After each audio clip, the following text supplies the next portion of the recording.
Bloggers Association of Kenya, a community-based organization for Kenyan online content creators, sought to find out how well Kenyans are versed with their rights and freedoms on the internet. This video is through a joint partnership with the Web We Want Foundation.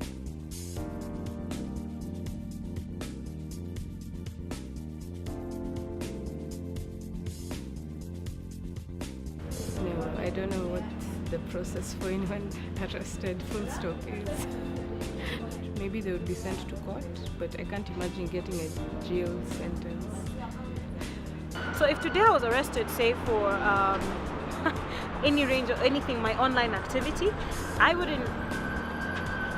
don't know what particular laws would be in place. Some are a bit more explicit or come close to explaining it, like the hate speech laws we have through the National Cohesion and Integration Act, but others are very unclear, or the Kenya Information Communications Act, but it's still a back and forth that we're still trying to figure out. I think it's going to take time for jurisprudence to be shaped, but let's just hope I'm not arrested. Okay, it depends what they've been charged with. There are various offenses. I mean, the most basic ones. One is undermining the authority of a public officer. It's a very old colonial kind of law, but you find bloggers or people using the internet who've been arrested for the same. You also find people who are arrested for criminal defamation. But basically the steps are like, one, someone needs to understand what their rights are, the rights of an arrested person. For example, one has the right to remain silent, one has the right to access to a lawyer, or in place of that, to access to someone who may help them in those criminal proceedings. One has a right to bail. Another thing, one has a right to be presented in court within 24 hours and take a plea. If a plea is not taken, they may be remanded or granted bail until a plea is taken. And during the proceedings, one really has the right to access all evidence that the prosecution has. They have a right to represent themselves if they don't so wish. They have also the right to remain silent. They also have a right to be tried in open court so that it is a fair hearing.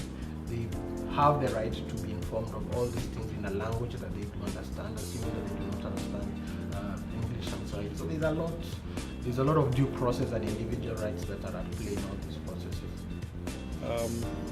When you, for instance, look at something like a blogger being arrested or being taken to court for what the law says misuse of licensed telecommunication equipment.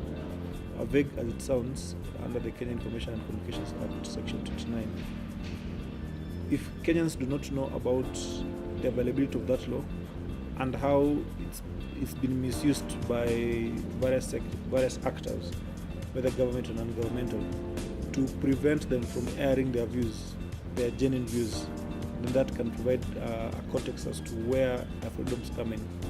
It's also about telling Kenyans about the rights and the responsibilities that they hold. Many people think that online is a different space and that the laws that govern either the media or Kenyans in general do not apply online, which is untrue.